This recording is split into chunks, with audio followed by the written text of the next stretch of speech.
Thanksgiving in New York was a sight that made strangers believe in warmth, even when the wind cut through scarves and coats. Streets glowed under strings of yellow bulbs stretched between lampposts. Apartment windows flickered with TV screens showing parades and football games. In restaurants and cramped kitchens, laughter mixed with the smell of roast turkey and cinnamon pies. But not inside the old Bennett Manor. Past the tall iron gate and the line of trimmed hedges, the mansion rose behind layers of frosted glass. All its windows were lit, yet the glow inside felt more like a display than a celebration. The long dining hall stood ready as if waiting for a grand family that would never arrive. A table big enough for 12, polished to a shine, reflected the soft light of the chandelier above. Each place setting was perfectly arranged.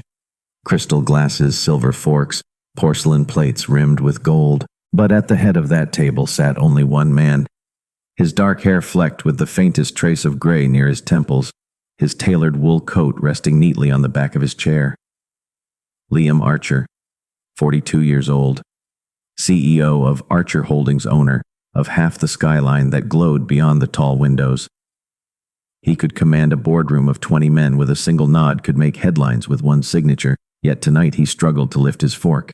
The turkey breast on his plate remained untouched except for one corner that he had cut out more out of habit than hunger. The gravy had begun to congeal at the edges. A glass of Cabernet stood by his right hand, deep red under the chandelier's glow, but he had not taken a sip. He looked past it, at the empty chairs lined up on either side of the table. A memory flickered there. He saw shadows that did not exist. A father's steady voice giving a toast. A mother's quiet smile at the end of the table. The sound of a younger brother's teasing laugh echoing off the walls. Those ghosts felt closer on nights like this when the city demanded people come together and he could not. He turned slightly to glance at the old portrait above the sideboard. His parents, young and bright-eyed, standing in front of this same table decades ago. They had believed in tradition. Every Thanksgiving, no matter what deals waited overseas or what crisis brewed at the office, they gathered here. They insisted on the same menu: roast turkey, garlic, mashed potatoes, cranberry sauce, pecan pie, warm from the oven. After his mother died in an accident when he was 20, his father had kept the table set for her every year. The seat at the far end had remained untouched. When his father passed 10 years later, Liam had promised himself he would never do that. He would not cling to shadows. But here he was, alone in a house too big for one man. He thought of the invitation card tucked somewhere inside his jacket pocket. The Bennett family still sent him one every year out of courtesy. Distant relatives who knew him as the boy who left and never looked back. He had declined as always. He hated polite conversations. He hated small talk, forced laughs, the gossip that circled the table about who failed at what and who should have been here but was not. He preferred silence, he told himself. Except tonight, the silence felt like punishment. A soft knock interrupted his thoughts. Jenkins, the housekeeper for nearly 15 years, peeked in from the hallway. "Sir, would you like me to clear the plates?" Jenkins asked in a voice so careful it sounded like he was apologizing for speaking at all. Liam shook his head once. "Leave them." Jenkins hesitated at the door. The old man's eyes drifted to the untouched food, then back to his employer. He wanted to say something, maybe suggest that Liam join his family instead. Jenkins had offered once, years ago. The memory made Liam lift his hand as if to wave it off. He did not want pity. He did not want company offered out of duty. He wanted to feel nothing. Jenkins retreated without another word. Liam glanced at his watch, though he had nowhere to be. 10 minutes to 8. Outside the tall windows, snowflakes began to drift down, slowly gathering on the stone terrace. He leaned back in his chair and closed his eyes for a moment. The glass in his hand remained untouched. Somewhere deep in the city, a church bell chimed 8 times. He imagined people raising glasses, carving turkeys, hugging grandparents they saw once a year. He imagined warmth and noise he could not feel inside himself. He let the thought fade. He picked up the remote control beside his plate and pointed it at the small TV mounted on the wall. News anchors smiled too wide. Headlines scrolled beneath them. Community centers serving free dinners. volunteers handing out blankets. He watched for a minute, then clicked it off. He did not need reminders that the world outside cared about things he had trained himself to ignore. A gust of wind rattled the window near his seat. He turned toward the sound, almost grateful for the distraction. But it was not the wind that caught his attention. A shape moved outside near the edge of the terrace light. Small, unsteady. He squinted. For a second he thought it was a stray animal, a raccoon maybe looking for scraps.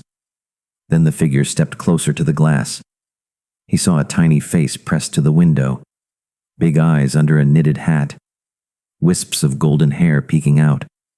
A child. He sat up straighter.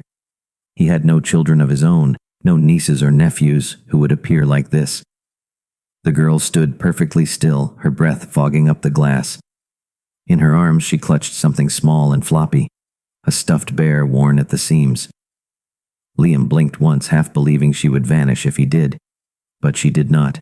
She raised one mittened hand and tapped on the window again. The sound was soft but clear.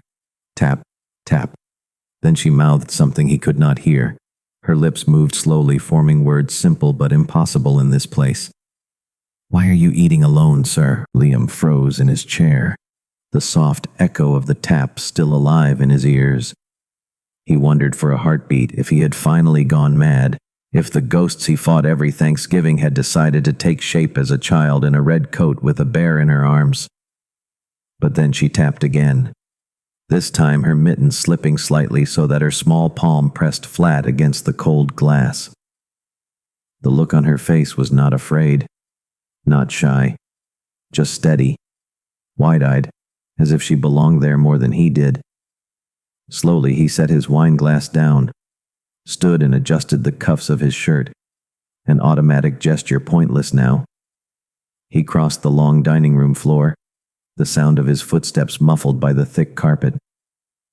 Each step felt heavier than the last. The closer he got, the more he saw of her, her breath painting small clouds on the window, her nose pink from the cold, her boots wet from the snow. She couldn't be more than 6, maybe 7, if he guessed generously. He wondered where her mother was, wondered if someone had lost her or, worse, sent her up here on purpose to beg. But there was no fear in her eyes, no hunger, just that calm, impossible curiosity. He reached the door. The old oak double door that nobody used unless it was Christmas and there were too many guests for the side entrance. He hesitated for a second, staring at the heavy brass handle, then pulled it open. A rush of cold air and the smell of snow and distant wood smoke slipped in. The little girl stood at the edge of the stone steps. She tipped her head back to look up at him, her curls catching the porch light. "Hello, sir?" she said, her voice clear enough to cut through the wind. He opened his mouth closed. It opened it again. "Hello," he managed finally. "Are you lost?" She shook her head and squeezed her bear closer to her chest. "No, sir. I live over there." She pointed down the path past the hedges to a small block of older brick buildings across the alleyway.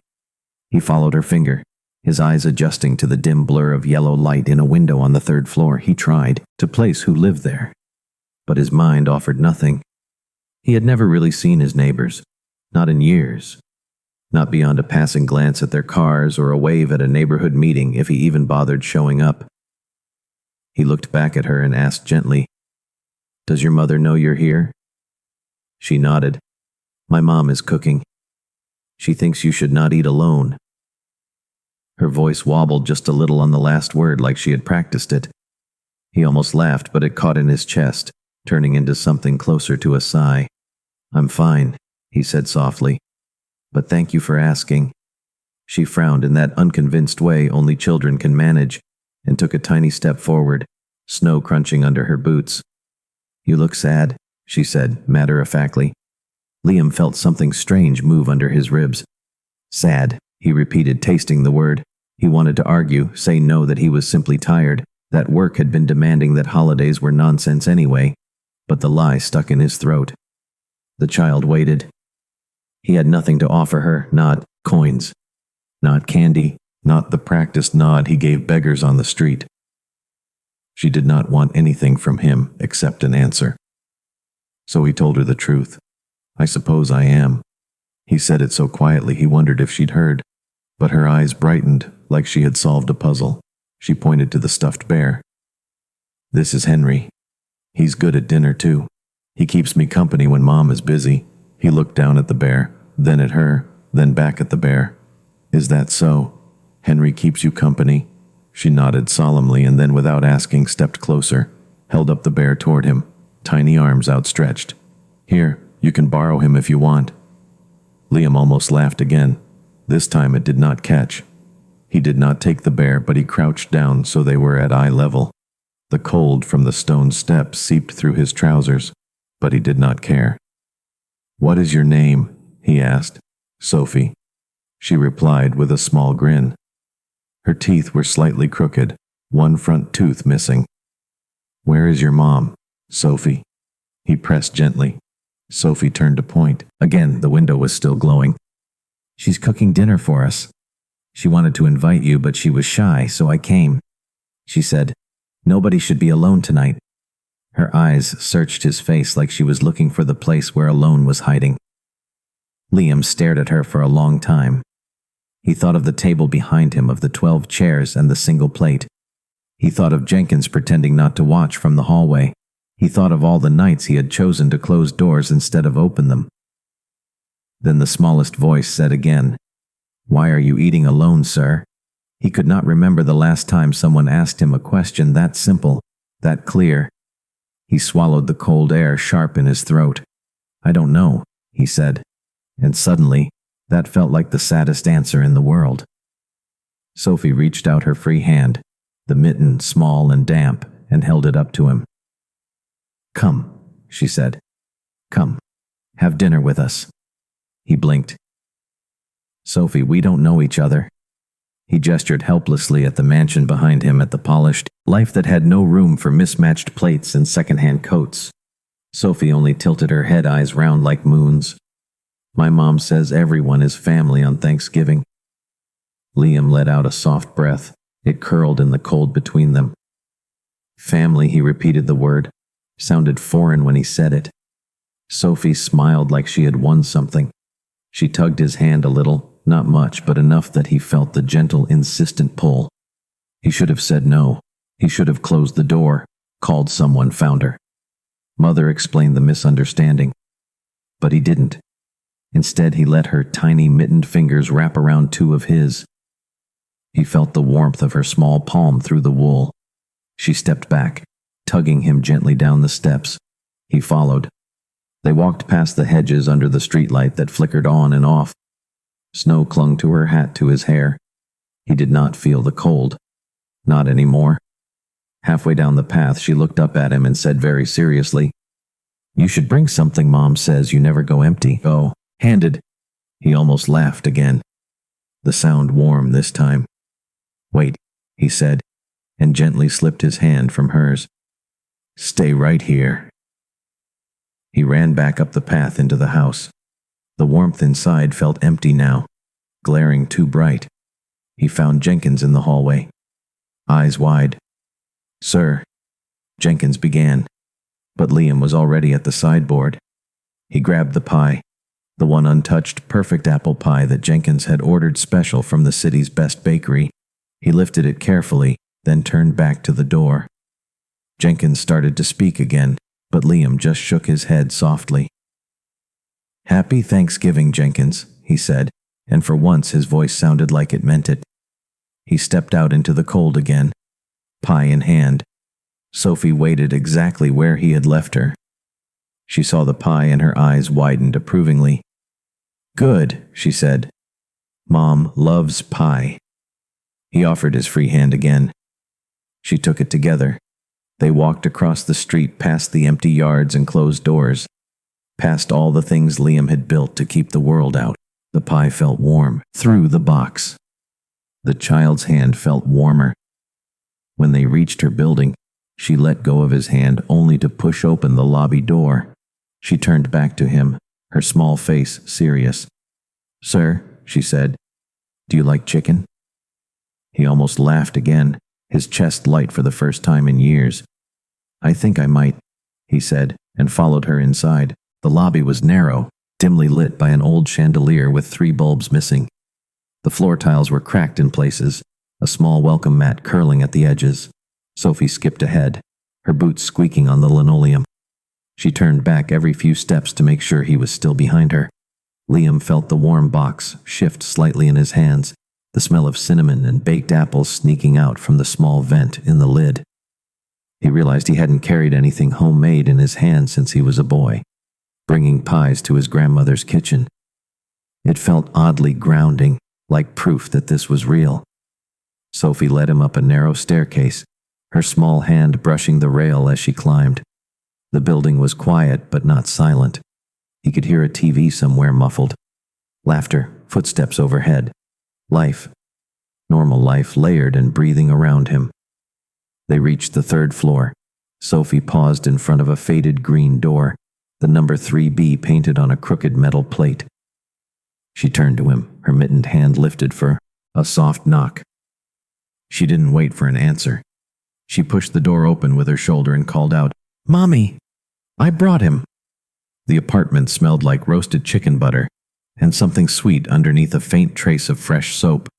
A small living room opened right from the door, a couch with a crocheted blanket folded on the armrest, a low table stacked with children's books and crayons. The kitchen was barely separated by a half wall cluttered with mail and a vase holding 2 paper flowers. Anna stood by the stove, a wooden spoon in her hand, her long dark sweater dusted with flour. Her hair was pulled into a loose bun, wisps falling out around her tired eyes. She looked up at Sophie, then at Liam, and her eyes widened, just for a moment, before she hid the surprise with a small welcoming smile. Sophie beamed. "Mommy, he was really alone, so I asked him." Anna's eyes moved from her daughter to the man standing awkwardly in her doorway, pie in hand, his coat dusted with snow. She didn't look afraid, she didn't look offended. She just looked at him like she was trying to read the truth in the lines around his eyes. "Please come in," she said gently, her voice warm but edged with a caution that made sense to him. She stepped aside. Liam crossed the threshold slowly. Every step felt like crossing into somewhere softer than he was used to. He held out the pie. "It's still warm," he said. "I didn't want to come." Empty-handed, Anna let out a breath that sounded almost like a laugh. "You brought pie," she said, like it was the most unbelievable thing. Sophie was already tugging at her mother's sleeve. "Can we have pie first?" Anna smiled down at her. "Not yet, honey, dinner first. You know the rule." Sophie pouted dramatically, but skipped off to the couch where her bear Henry waited. Liam stood in the small living room trying not to look too big, too polished, too out of place. The couch, the soft rug, the faint hum of the oven. It all felt more real than his entire dining hall full of silver and crystal. Anna motioned to a chair by the small table. "Please sit," she said and turned back to the kitchen counter. He sat carefully setting the pie on the table. He watched her move, graceful, efficient, like someone who had cooked this meal 100 times, with no help.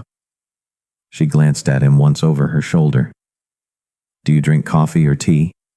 Liam hesitated. "Coffee, please." She nodded, spoon still stirring. "You really didn't have anywhere to be tonight." He looked at his hands, then at Sophie, who was now showing Henry the stack of books on the floor. "No," he said honestly. "Nowhere that mattered." Anna didn't press. She just reached for 2 mugs, poured the coffee, handed him one. She pulled out a chair across from him, sitting without ceremony. Sophie climbed onto her chair too, her tiny legs swinging back and forth. She leaned forward, elbows on the table. "Mommy can." He stay for pie after Anna laughed softly. "Of course, sweetheart. We'll all have pie." After Liam found himself smiling, the sound of her laugh so gentle, so simple. He sipped the coffee. It was too sweet, but he didn't mind. The chicken smelled incredible. His stomach reminded him that he hadn't eaten all day. Anna caught his glance and smiled again. "Almost ready. Just need to warm the rolls. Sophie, you can set the table." Sophie jumped off her chair with the seriousness of someone given a royal task. She opened a drawer, tugging out mismatched forks and knives, plates with tiny chips at the edges. Liam reached out. "Let me help, Sophie." Froze mid-plate stack, her eyes wide. "Really, you want to help?" He nodded. Sophie looked at her mother. Anna gave her a nod. Sophie grinned, like she had been handed the keys to a kingdom. "Okay," she said. "But you have to do the napkins." Liam chuckled. "Deal." Together. They set the small table, the plates not matching the forks, a little bent, the cups printed with cartoon characters. It was perfect, more perfect than any setting back in his dining hall. When they sat down, Anna brought the platter of roast chicken, carrots, peas, a small bowl of mashed potatoes. She sat across from him. Sophie, in the middle. Liam waited until Anna nodded, then picked up his fork. He took the first bite, slow, deliberate. The warmth spread through him in a way that expensive restaurant dishes never did. He realized too late. He had closed his eyes for a moment, savoring. When he looked up, Anna was watching him carefully. "The food is good," he said, quickly embarrassed. She smiled. "Thank you. It's not much." But Sophie cut in loudly. "It's the best." Liam laughed softly again. He couldn't help it. He looked at Sophie. "Tell me, why did you really come? Knock on my window?" Sophie shrugged. "Mom always says nobody should be alone on Thanksgiving. So I saw you through the big window. You looked like you were sad." Liam glanced at Anna. She didn't flinch, just watched him steady, like she wanted to see if he'd lie. He didn't. "I was sad," he said simply. Anna reached for Sophie's plate, adding more peas. "Eat your veggies." Sophie groaned dramatically but obeyed. They ate in a quiet rhythm. Simple conversation about how Sophie loved to draw, how she was learning to spell her name, how Henry the bear was technically older than she was. Liam listened, really listened. He felt the knots in his chest loosen each time Sophie spoke. Each time Anna laughed softly at her daughter's impossible logic. He found himself telling them about the parade he used to watch from his father's shoulders when he was small, about the first turkey he tried to cook alone and burned to cinders. He had forgotten these memories even existed until now. Sophie giggled at the image of burned turkey. Her laughter made something deep inside Liam ache in the best way. They finished the chicken, the plates nearly empty. Sophie leaned back, hands on her tiny belly. "Pie now," she announced. Anna looked at Liam, her eyes twinkling. "Well, it is your pie." She stood, sliced it into 3 imperfect wedges, served them on the same mismatched plates.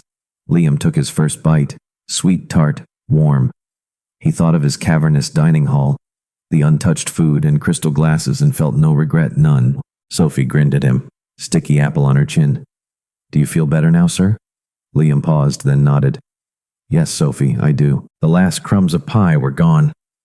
The plates stacked in the small sink. Sophie had slipped from her chair, curled up on the couch, Henry tucked under her chin, her eyelids fluttering with the slow rhythm of sleep. Anna stood by the counter, her hands busy rinsing plates, though there were only a few. Liam sat at the table, fingers tracing the rim of his empty mug, watching the steam from the faucet rise and fade. He could have offered to help again, but something in the quiet clink of dishes and the hum of Sophie's tiny breaths made him stay still. It felt sacred not to disturb it. He looked around the small apartment, the paper flowers, the crayon marks near the wall by the kitchen door, the chipped paint on the window frame. Every imperfection added up to something he could not name. A softness, a sense of place that had eluded him for decades. Anna turned off the water, dried her hands on a faded towel, then pulled out the chair across from him. She sat elbows on the table, chin resting on her palm. "You really didn't have anywhere else to be?" she asked again, but her tone was softer than before. Less question, more wonder. Liam shook his head. "No, not tonight. Not for a long time." She searched his face for a moment, her eyes calm, kind, but sharp in the way people get when life has given them no space for illusions. "Do you ever," she asked softly, "have somewhere to be?" He could have deflected that with a joke, a polished line about boardrooms and meetings and deadlines, but he didn't. The warmth from the pie and the chicken and the quiet room loosened something inside him. Sometimes, he admitted, but it never feels like this. She didn't smile at that, just nodded once slowly. "You must be important," she said. "People like you always are." The edge in her voice wasn't bitter, just tired. "You looked lonely behind that big window, like you were in a castle. But nobody was home." Liam breathed out a laugh. It sounded hollow but not unkind. "That's about right," he said. "My father built it all. Huge house, huge company, huge rules, huge. Always full of people, but none of them stayed." Anna tilted her head, her loose hair brushing her cheek. "You don't have family?" He hesitated. "Not really. No, I did once, but we weren't good at it. We loved each other in theory, not so much in practice." Her eyes softened again. "Sophie's father?" she asked gently. Liam shook his head quickly. No, she's not mine." Anna's smile broke through, a little warm, amused. "Oh no, I meant mine." She gestured at the couch. "My Sophie's father ran the moment he heard the word baby. I should have known, but I wanted to believe in something big for once." Her voice held no drama, just a simple, tired truth. Liam watched her hands as she spoke, the way her fingers brushed the mug, the way she didn't flinch at her own story. He wondered how many nights she'd sat here alone, piecing things together for Sophie, patching holes with lullabies and secondhand teddy bears. He cleared his throat, and when he spoke, his voice came out smaller than he meant. "What about your family? They didn't want a daughter who wouldn't fix her mistake," she said simply, eyes steady. "No self-pity. They said they'd help if I did the right thing. I didn't, so I left." He let that settle in the space between them, not filling it with empty apologies, not insulting her honesty, with pity. "Sophie doesn't know yet," Anna added, glancing toward the couch, "that she's the only good thing I've done. I'm trying to make sure she never doubts that." He wanted to say she would never doubt it, but the promise felt too big for him to hold, so he stayed quiet. Anna leaned back her chair, creaking softly. "You must think this is strange," she said, a little laugh escaping, inviting a stranger to dinner. Liam surprised himself by shaking his head. "No, it's the only thing tonight that's made sense." He looked down at his hands, a faint smile tugging at the corner of his mouth. "I can't remember the last time I ate with someone just because they wanted me there." Anna raised an eyebrow. "Just because?" Liam nodded. "Exactly that, just because." Her fingers drummed lightly on the table. "What happens when you leave tonight? When you go back to your castle?" He thought about that, really. Thought about it. The empty dining hall, the silence, the echo of old conversations, nobody to tell him that the gravy was cold or the pie too sweet. The idea made his chest tighten. He looked up at her, voice low. "Maybe I don't want to go back alone." She searched his eyes again, like she was testing if he meant it, if he even knew what he was asking. Sophie's soft snore drifted across the room, small and steady, like a promise. "I don't know if I have anything to give you," she said finally, her voice barely above a whisper. Liam reached out, then his hand brushing hers across the table. "You already gave me something," he said softly. "You gave me a chair at your table." Anna blinked slowly, her lips parting like she might argue, but the words never came. Instead, she looked at him, really looked at him like nobody had in years. "What are you really doing here?" "Mr. Castle?" Liam huffed a quiet laugh. "Nobody's called me that before." He thought for a moment, then said, "I think I'm trying to remember what it feels like to come home." Anna's eyes glistened in the low kitchen light. She didn't pull her hand away. She didn't say no. She only whispered in return, "I think you're welcome here more than you know." The old radiator clanged softly. The night wind rattled the window. The smell of leftover pie lingered. The apartment was not perfect, neither were they, but in that small moment the imperfections felt like all the proof he needed that he wasn't alone. Liam stayed longer than he meant to, long after the plates were clean and the apartment settled into its gentle hum. Sophie had drifted into deeper sleep, one tiny hand clutching Henry the bear, while her soft breaths made the blanket rise and fall. Anna had offered him another cup of coffee. He accepted not for the taste, but for the excuse to stay a little longer. He watched her move around the small kitchen, her steps quiet, practiced everything about her, said she was used to doing this alone, but tonight she didn't have to. He realized that was why he couldn't bring himself to stand up and leave. The thought of returning to the hollow echo of his mansion made his throat tighten. Anna leaned against the counter, sipping her coffee too. Though she hardly drank, she watched him in the same way he watched her, carefully, curiously, like two people circling the same thought, but afraid to speak. Finally she set her mug down, crossing her arms loosely over her chest. "You should get home," she said softly, her words careful, not accusing, just real. "You probably have people waiting for you." Liam let out a short laugh. People, yes, probably a lawyer who'd call if he missed a meeting, a chef who'd prepare a meal. He wouldn't touch Jenkins, who'd nod and say goodnight. But nobody who'd sit across the table just because he was there. He looked at Anna, her face open in the soft light. "If I leave now," he said, "I'll wish I hadn't." She blinked, her fingers tapping the side of the counter. "What do you mean?" Liam shook his head, a tiny smile tugging at the edge of his mouth. "I don't know. I just know this is the best Thanksgiving I've had in years."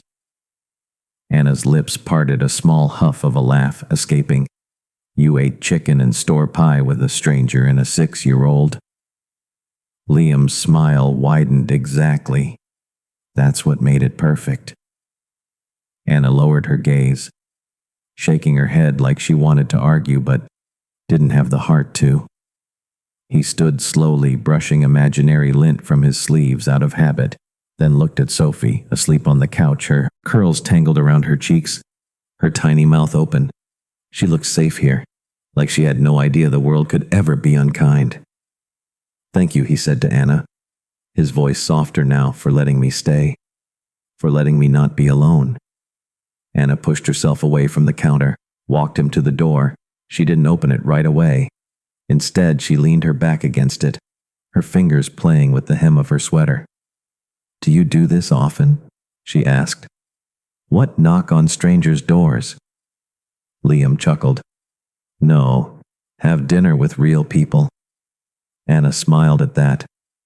Then the smile faded, replaced by something heavier, softer. "Are you really going to come back to this street tomorrow?" Liam studied her face, the freckles on her nose, the faint tiredness under her eyes. "I'd like to, if you'll let me." She tilted her head, searching for the lie that wasn't there. Then she sighed and reached up, surprising him by brushing a bit of flour off his sleeve. A small domestic gesture that felt more intimate than any handshake. "You don't owe us anything, don't," she said firmly. "Sophie doesn't need promises that won't stick." Liam nodded, his throat tight. "I know I don't make them lightly." Anna's eyes met his. Steady, unflinching, her voice, so quiet, he almost missed it. "I hope you mean that." Then she turned and opened the door. The hallway was colder now, a draft snaking in from the cracked window at the end. Liam stepped out onto the landing, but he didn't move. He turned back, meeting her eyes one last time. "Good night, Anna," he said softly. She nodded. "Good night, Liam," and she closed the door gently behind him. The sound of the latch clicked like something final, but he didn't feel shut out. Not this time. He stood there for a long moment, staring at the faded paint of the door, feeling the warmth still clinging to his coat. He realized he was smiling to himself, a quiet, real smile that nobody saw, and that made it better. The walk back to his house felt shorter. Somehow, the night air bit at his ears, the snow falling again, soft and aimless. He crossed the empty street. The mansion loomed ahead, all lit up, all pointless. Jenkins opened the door before he even knocked, his old eyes wide with silent questions. Liam stepped in, set the keys on the table, shrugged off his coat. "I'm fine, Jenkins," he said before the old man could ask, but Jenkins only nodded his eyes, flicking to the box in Liam's hands. "No pie, sir." Liam glanced down at the empty box, chuckled. "No pie. Just stories." Jenkins didn't say anything, but the faint twitch at the corner of his mouth said he understood. Liam carried the box to the kitchen, placed it on the counter. The giant dining hall stretched behind him. Silent, spotless, irrelevant. He looked around the perfectly arranged cutlery, the untouched roast. The candles burned low pools of wax, dripping down gold holders. He stepped to the table, blew them out one by one, each soft flicker dying without regret. The silence felt different now, not heavy, just unnecessary. He went upstairs, loosened his tie, dropped it on the floor, didn't bother hanging his jacket. He sat at the edge of his bed looking out the window across the street. The same soft glow from Anna's window shone through the falling snow. A tiny dot of warmth in a world he'd once believed was made of marble and glass. His phone buzzed on the nightstand. An email. Another reminder of a meeting. Another contract. Another layer of money that would never fill the empty chair across from him. He turned the screen face down. Let it stay silent for the first time in years. He wanted the silence on his own terms. When he lay down, he expected the old ache in his chest, the restlessness that kept him pacing until dawn. But instead, he felt a warmth spreading through him. Quiet, persistent, the sound of Sophie's giggle, the smell of Anna's cooking, the scrape of mismatched forks on chipped plates. Real things, solid things. The house could not hold him tonight. It would not hold him tomorrow. He knew. Before he drifted into sleep that, come morning, he'd stand at that green door again. Pie or no pie, just a man knocking because just a man. He wanted to come home. Morning came slower than usual for Liam. He woke not to the echo of a phone alarm or the glare of a boardroom schedule, but to the faint memory of Sophie's small hand tugging his sleeve and Anna's quiet voice saying, "You're welcome here, more than you know." The house was quiet, painfully spotless as always, but something in him had shifted. He could feel it like warmth pressing at the walls of a cold room. He dressed simply. No suit, no tie, just a sweater and jeans he hadn't worn in months. His reflection in the mirror startled him. No polished armor, just a man with sleep still soft around his eyes. He left the mansion without telling Jenkins, though he suspected the old man knew exactly where he was going. The bakery on the corner smelled of cinnamon and new bread. He stepped inside, bought 2 warm loaves and a box of muffins. The girl at the counter asked if it was for family, and Liam surprised himself when he answered, "Yes." The walk to Anna's building felt shorter, his breath puffing out in the chill morning air. His heart thudded in a way that made him feel 17 nervous, like he was about to do something foolish and good. When he reached the faded door, 3B, he knocked gently, half hoping Sophie would fling it open. But instead, Anna answered. Her hair, pulled up in a messy knot. Sleep still clinging to the corner of her eyes. She wore an old sweater, sleeves pushed up a dish towel thrown over her shoulder. For a second, they just looked at each other. Then she stepped back, smiling. Soft. "Good morning," she said, her voice rough from sleep. "You came back?" He lifted the bag of warm bread awkwardly. "Breakfast trade deal. I promise my muffins are better than my pie." Anna laughed. Low, warm, real. She stepped aside. Let him in. The apartment felt the same, alive, cluttered.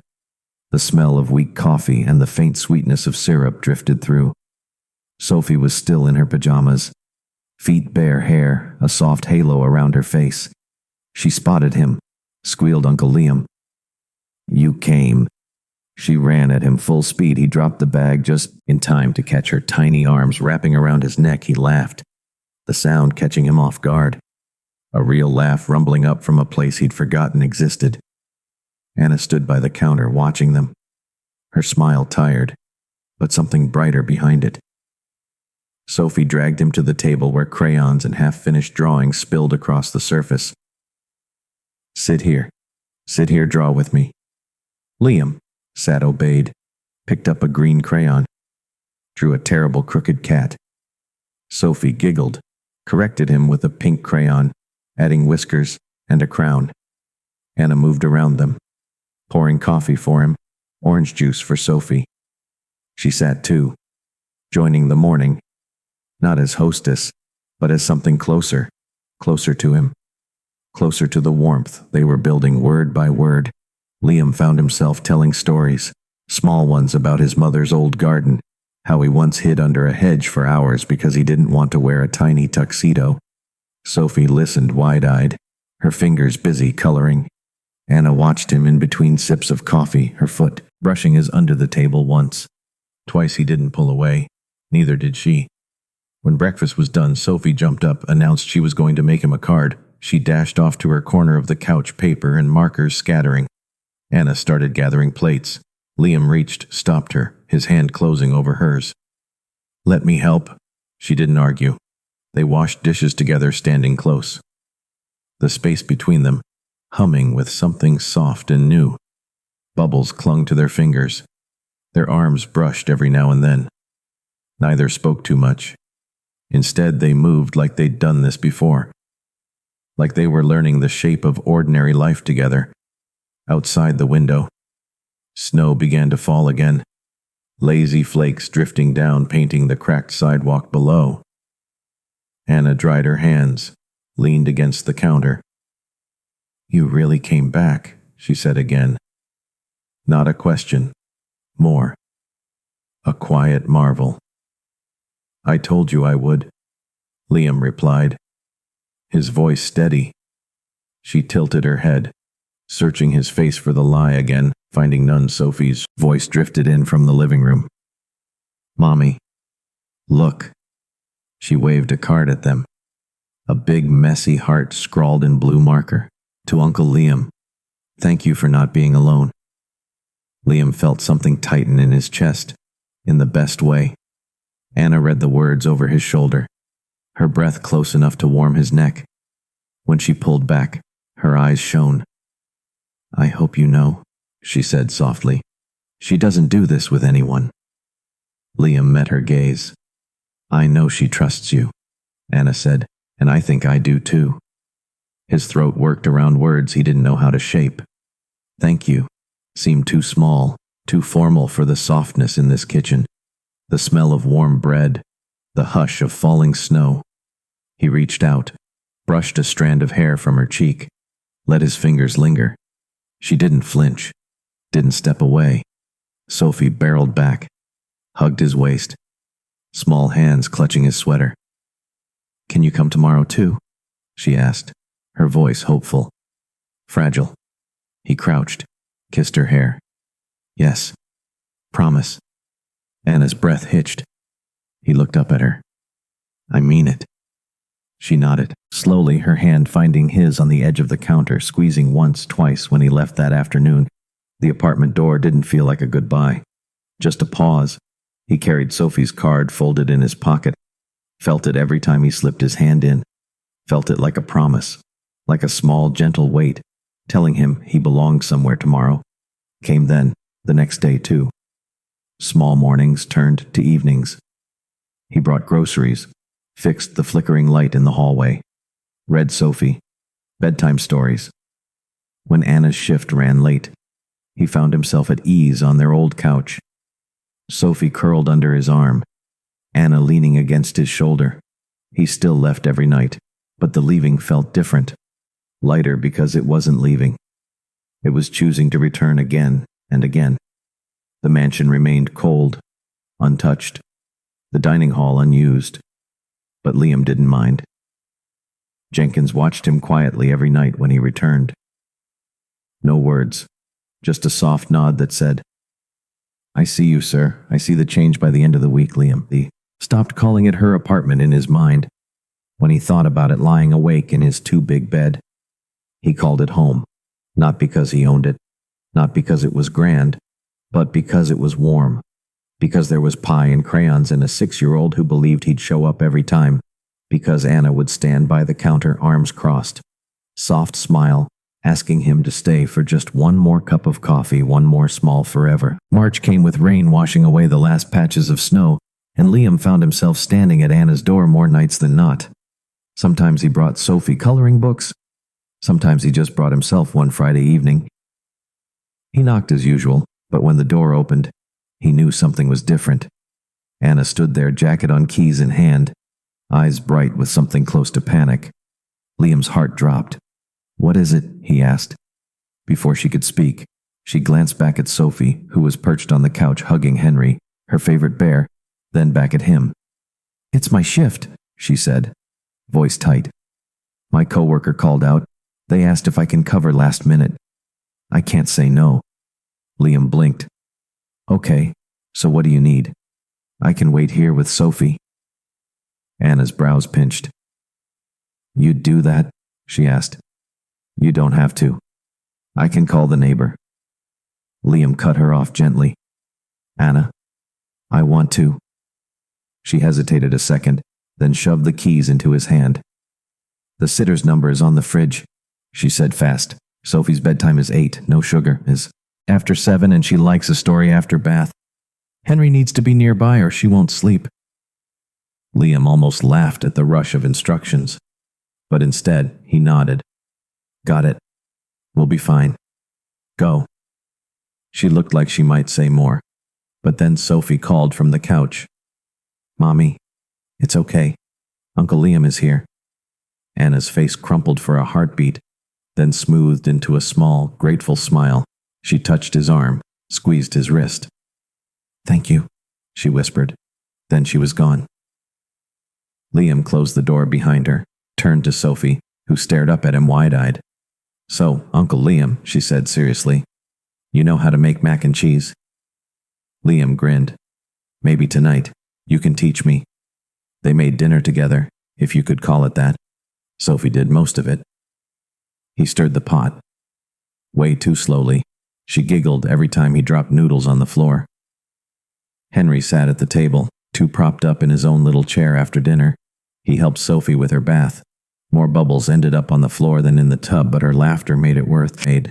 Every soaked towel afterward, they curled up on the couch. Sophie in fresh pajamas, hair damp, little feet tucked under his thigh. She handed him her favorite book, said, "Read this one 3 times." Liam obeyed, his voice softer than the boardroom tone he used all day. Softer than he'd ever heard himself. He didn't stop until her eyelids fluttered closed. Henry tucked under her chin, her tiny fingers still clutching his sleeve. Liam stayed there a while, studying her small face. How peaceful it was. How safe it looked. How impossibly easy it felt to love someone who asked for nothing but a bedtime story. Anna came home around 10. The door clicked open quietly. She stepped inside and froze at the sight of him on the couch. Sophie curled against him, fast asleep. Her eyes softened so much he thought she might melt. "Right there." She set her bag down, moved closer, whispered, "You did good." Liam shifted carefully, so he wouldn't wake Sophie. "She was perfect," he said, his voice low, so soft Anna's eyes flicked to his hand, still resting on Sophie's hair. Her next words came out before she could stop them. "You really don't have to do this, you know. You don't have to stay." Liam's throat went tight. He looked up at her, tired, brave, hopeful all at once. "But I want to," he said simply. "I want this." She sat beside him, not touching, just close enough he could feel the warmth of her shoulder. "We're not your responsibility," she said, and he could hear the fight in her voice, the old fear of people leaving. When promises went thin, Liam turned fully, his arm brushing hers. "You're not my responsibility, Anna. You're my choice." The words hovered between them, raw, real. She reached up, brushed his hair off his forehead, like she'd wanted to for weeks. "You're mine too," she whispered. And when she leaned in, it wasn't a grand kiss, not the way rich men kiss women at charity galas. It was slow, hesitant, the kind that tasted like a second chance when they pulled apart. Sophie stirred, nestled deeper against him, and Anna's head dropped to his shoulder. They sat like that for a long time. No fancy declarations, no sudden plans, just the steady hum of the heater and the soft weight of a little girl who'd decided to trust him later that night. When Sophie was tucked in bed, Liam found Anna in the kitchen. She was pouring tea, her hands trembling a bit from the long shift and the quiet bravery it took to believe in him. He stepped closer, wrapped his hands around hers. "Let me," Liam said. She let him take the cup from her fingers, his touch steady, gentle. "You always do everything alone," he murmured. "Not tonight." Her eyes shone, but she didn't cry. Not this time. He kissed her again, softer, deeper. A promise pressed between them. When they pulled back, Anna's laugh cracked the silence. "You know," she said, her voice teasing, "you're really bad at mac and cheese." Liam's grin broke wide. "Maybe you should keep me around for practice."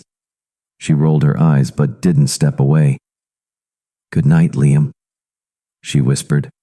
When he finally left the door, didn't feel like a barrier anymore, more like a line he crossed every day to come home the next morning. He showed up early, bag of groceries under his arm. Jenkins had asked no questions, just packed bread, eggs, fruit, like he'd done it 100 times before. Liam cooked breakfast badly, but Anna sat on the counter sipping coffee, watching him like he was making something priceless. Sophie danced around the kitchen, singing off-key. Henry always close by when he burned the toast. Anna laughed so hard she cried. Liam kissed her on the forehead and swore next time he'd get it right. He meant it, and she knew he did. Spring folded into early summer, and with it Liam found himself counting the days, not in meetings or contracts, but in mornings he woke up knowing exactly where he wanted to be. The mansion across the street felt more like a museum, now silent, cold, holding echoes of a man he no longer cared to be. Each night he stood at Anna's door, keys in his pocket, groceries in hand, sometimes flowers. Once a small stuffed bear for Sophie to keep beside.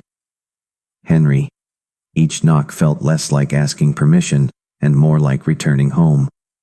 Sophie would squeal, "Uncle Liam is here," and Anna's smile at the door said the same thing without words. They built new rituals, tiny rituals. Sophie waiting by the window when he was late. Liam fixing squeaky hinges. Teaching Sophie how to make pancakes so badly that half the batter ended up on the floor. Anna laughing beside them, hair pulled up, eyes soft and alive. Sometimes Liam would come home from the office with his shoulders tight, his mind tangled in the old world of money and silent dinners and marble floors, and he'd sit on Anna's worn couch, let Sophie climb into his lap, let Anna press a mug of tea into his hands. No words, just the warmth of her beside him. Until the world quieted. One Thursday evening, Sophie tugged at his sleeve, her face serious. "Mommy says you have a castle." Liam chuckled, glancing at Anna over Sophie's head. She raised an eyebrow, shrugged. Sophie continued, "So, if you have a castle, why do you like our tiny house?" Liam bent down so their noses almost touched, because he said softly, "This tiny house is the only place that feels big enough for my heart." Sophie blinked her blue eyes wide, then she hugged him so tight he had to laugh. Anna leaned against the doorway, arms crossed, head tilted that night. After Sophie fell asleep, curled up under her blanket clutching Henry, Liam found Anna in the kitchen. She was drying dishes, humming under her breath. She turned when he stepped in, flicked water at him playfully. "You spoil her, you know." Liam caught her wrist, pulled her closer. "She deserves it," he murmured. "So, do you?" Her breath caught in her throat. "Liam, we're not your project," she said softly, searching his eyes. "We're not something to fix his grip on." Her hand tightened. "You're not broken, Anna. You're the home I didn't know. I needed." The words cracked. Something opened between them. Not dramatic, just real. She leaned into his chest, her hands pressed flat against his back, and they stood like that, the apartment quiet. The world outside hushed. Days turned into weeks. Little shifts piling up like soft bricks, building something strong. Liam started leaving spare clothes folded in a corner of Anna's closet. Sophie drew a crayon, family portrait, taped it proudly to the fridge. 3 stick figures holding hands. Henry and the new bear standing guard. When Anna's old car sputtered its last breath, Liam showed up with keys to a second-hand van. Nothing fancy, just safe, reliable. She opened her mouth to protest, but he kissed her forehead. Said, "Let me." Sophie named it Henry 2 Summer. Rolled in fully city parks, blooming sidewalk chalk, smeared under Sophie's sneakers. One sticky July afternoon, Liam sat on the stoop outside Anna's building, Sophie's head in his lap. Ice cream dripped down her wrist. She giggled as he wiped it away. "Uncle Liam, do you like us?" she asked out of nowhere. Liam felt Anna's eyes on him from the open door. He looked down at Sophie, then up at Anna, who stood there arms crossed, but her smile small and sure. "I don't just like you," he said softly. "I love you both." Sophie squealed, rolled off his lap, darted inside, yelling, "Mommy, he loves us." Liam laughed. Anna stepped closer, her fingers threading into his hair. "You really do, don't you?" she whispered. He nodded, pressing his forehead to hers. Every bit of it that night when Sophie was tucked in asleep, Henry tucked under her arm.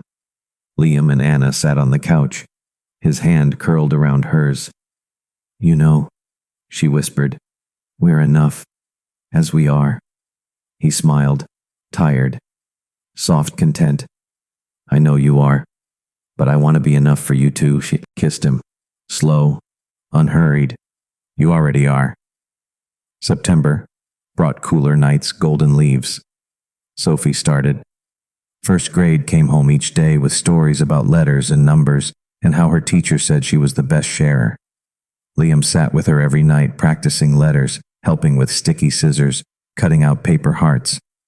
Anna watched them sometimes from the kitchen, her eyes soft, her heart quieter than it had been in years. One evening, Liam came home late, board meeting, dragged too long. His phone buzzed all the way across town, but when he opened Anna's door, none of it mattered. Sophie barreled into him, yelling, "Daddy, you're late." He froze. The word hung in the air. Anna stood in the doorway, her breath catching. Sophie clapped her hands. "Mommy says you're my daddy now. Right? Right?" Liam looked at Anna, her eyes glassy, but she nodded. "Yes. Right." Sophie squealed again, disappeared into her room to find Henry. Anna stepped closer, pressed her forehead to his chest. "You don't have to stay, you know," she whispered, voice cracking. "You can still leave." Liam's hands cupped, her cheeks gentle, steady. "Anna Bennett," he murmured. "If I ever leave, it'll only be to come right back home." When winter returned, the 3 of them decorated a real tree for the first time. Sophie danced around the living room, hanging crooked stars and paper chains. Liam lifted her onto his shoulders so she could place the plastic angel on top. Anna snapped a picture that lived on the fridge for years. No gala, no marble staircase, just a tiny room filled with the warmth of 3 people who had chosen each other on Christmas Eve. Sophie fell asleep between them on the couch, her soft breathing the only sound in the room. Anna looked at Liam, her hand resting on his chest. "Thank you," she whispered. "For what?" "For showing up, for staying, for loving us, like it's the easiest thing in the world." He kissed her temple, his voice low. "It is the easiest thing." The snow fell softly outside the window, the old street lamp flickering through the frost inside. Warmth, laughter, the hush of a child's dream. Liam had found his home. Not a castle, not marble, not a hollow echo, but a kitchen with mismatched mugs, a couch that squeaked, and a tiny hand that reached for his. Every time he knocked, and every knock answered, "Welcome home."